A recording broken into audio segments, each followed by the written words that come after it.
सो नमस्कार दोस्तों, मैं हूं आयुष शुक्ला और आप देख रहे हैं आपका अपना चैनल ऑलराउंडर शुक्ला जी। तो आज है ट्यूसडे और आज है हमारा स्टोरी डे। तो पहले तो मैं आप लोगों से माफ़ी मांगना चाहता हूं कि संडे को मैं अपना पर्सनल ब्लॉग नहीं डाल पाया। कुछ कारणवश मैं अपना पर्सनल ब्लॉग नहीं डाल पाया, वो कारण मैं आपको लास्ट में बताऊंगा क्यों नहीं डाल पाया। तो अभी चालू करते हैं फिर बिना कोई टाइम वेस्ट करे। So let's start. ये कहानी कुछ 2 साल पुरानी है। दिव्या नाम की लड़की एक पुराने से गांव में रहती थी। एक दिन की बात है, दिव्या सड़क से गुजर रही थी। उसने सड़क में एक टिकट पड़ी देखी। वो टिकट एक कॉन्सर्ट टिकट थी। वो भी किसकी? वो भी उसके फेवरेट सिंगर हनी सिंह की। दिव्या बहुत ही ज़्यादा एक्साइटेड हो गई और खुशी के मारे उछलने लगी।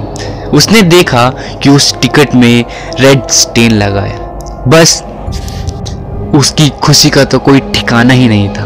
उसने रेड स्पॉट को, जो टिकट के ऊपर रेड स्टेन लगा था, वो खुशी के मारे इग्नोर किया और खुशी खुशी उछलते कूदते अपने घर की तरफ चली गई। घर जाते ही ये बात उसकी मम्मी को पता चली कि उसको कॉन्सर्ट टिकट पड़ा हुआ मिला है। उसकी मम्मी ने भी दिव्या को कुछ नहीं बोला। दिव्या ने अपनी मम्मी को उस कॉन्सर्ट में इनवाइट किया। दिव्या की मम्मी राजी हो गई। दिव्या बहुत एक्साइटेड थी क्योंकि कॉन्सर्ट टिकट जो उसे रोड में पड़ा हुआ मिला था वो अगले दिन रात 12:30 बजे का ही था। दिव्या फटाफट से जाकर सो गई। अगले दिन रात 10 बजे दोनों माँ बेटी घर से निकल गईं। दिव्या की मम्मी कार ड्राइव कर रही थी। अचानक से दिव्या को कुछ आवाज सुनाई दी, बूम। दिव्या और उसकी मॉम दोनों गाड़ी से उतरी और उन्होंने देखा कि उनकी गाड़ी का पीछे वाला टायर पंचर हो गया है। उन्होंने देखा कि पंचर सिर्फ और सिर्फ एक छोटी पिन के कारण हुआ है।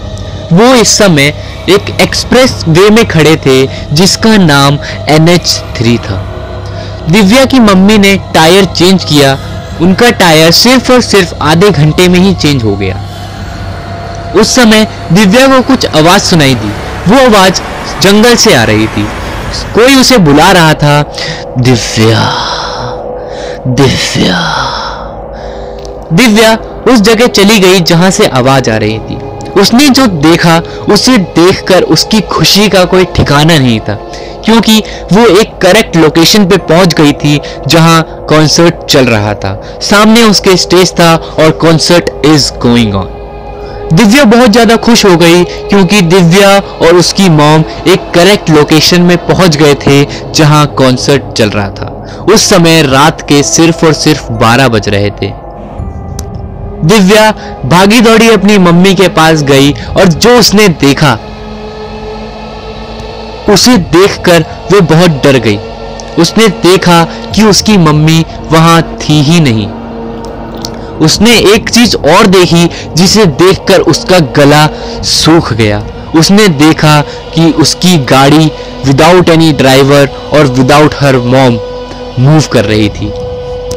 अचानक से दिव्या के पीछे से उसे कुछ आवाज सुनाई दी।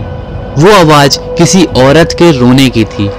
दिव्या धीमे धीमे धीमे धीमे पीछे मुड़ी तो जो उसने देखा उसे देखकर वो नीचे गिर गई। उसने देखा कि पीछे एक वियर्ड सी औरत, एक बुरी सी औरत पीछे खड़ी थी जो कि उससे कॉन्सर्ट टिकट मांग रही थी कि दिव्या मुझे वो कॉन्सर्ट टिकट चाहिए।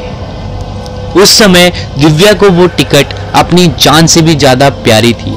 वो वहां से खड़ी हुई और जंगल के अंदर भागती चली गई। वो बहुत ही ज्यादा अंदर चली गई जंगल के।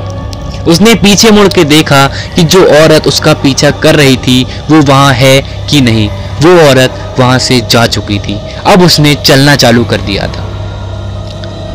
चलते चलते वो अचानक से नीचे गिर गई किसी ऑब्स्टेकल के कारण। वो ऑब्स्टेकल दिव्या ने देखा तो उसे देखकर उसका गला सूख गया। उसने देखा कि वहां एक लाश पड़ी थी और वो लाश उसकी मॉम की थी। वो बहुत ही ज़्यादा डर गई और बहुत ही ज़्यादा उदास भी हो गई। वो अपनी मॉम की लाश के आगे 2 घंटे से रोती रही और सिर्फ रोती ही रही।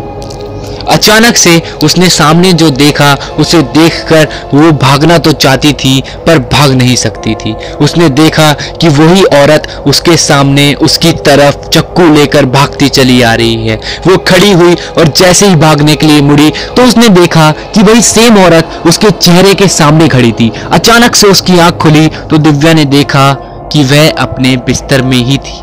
उसने घड़ी की तरफ नजर घुमाई तो सुबह के 9 बज रहे थे। दिव्या ने चैन की सांस ली, फिर उसे कुछ याद आया तो वह अपने मॉम के कमरे में भागी। उसने देखा कि वहां उसकी मॉम सो रही थी। उसने चैन की सांस ली और अपने कमरे में वापस आ गई। दिव्या को कॉन्सर्ट के लिए आज रात को ही जाना था। दोनों रेडी हुई और रात 10 बजे अपने घर से निकल गई। उसकी मॉम कार ड्राइव कर रही थी। अचानक से दिव्या को आवाज सुनाई दी, बूम।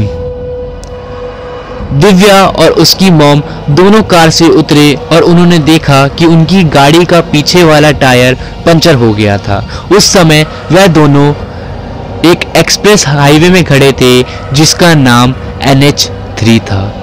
यह देखते ही दिव्या को कुछ याद आया और जैसे ही उसे कुछ याद आया उसे पीछे से आवाज सुनाई दी, दिव्या दिव्या। अब वह कुछ नहीं कर सकती थी। तो दोस्तों, मेरा पर्सनल ब्लॉग ना डालने का रीज़न यही है कि मेरे स्कूल की तरफ से एक MUN की मीटिंग थी जो कि 2 दिन चलनी थी, जो कि सुबह से चालू होकर शाम को ख़त्म होनी थी, इसलिए मुझे टाइम नहीं मिल पाया। तो कोई बात नहीं दोस्तों, मैं आपके लिए पर्सनल ब्लॉग अगली बार ज़रूर लेकर आऊँगा, टेंशन ना लीजिएगा। तो अगर आपको ये वीडियो अच्छा लगा हो तो please like, comment, share and subscribe करना बिल्कुल भी ना भूलना। और हाँ, घंटे का बटन दबाना बिल्कुल भी ना भूलिएगा for my latest video update, ताकि मेरी वीडियोस आपके पास सबसे पहले पहुंच सके। तो मिलता हूं अपने अगले वीडियो में। Goodbye, tata and have a nice day.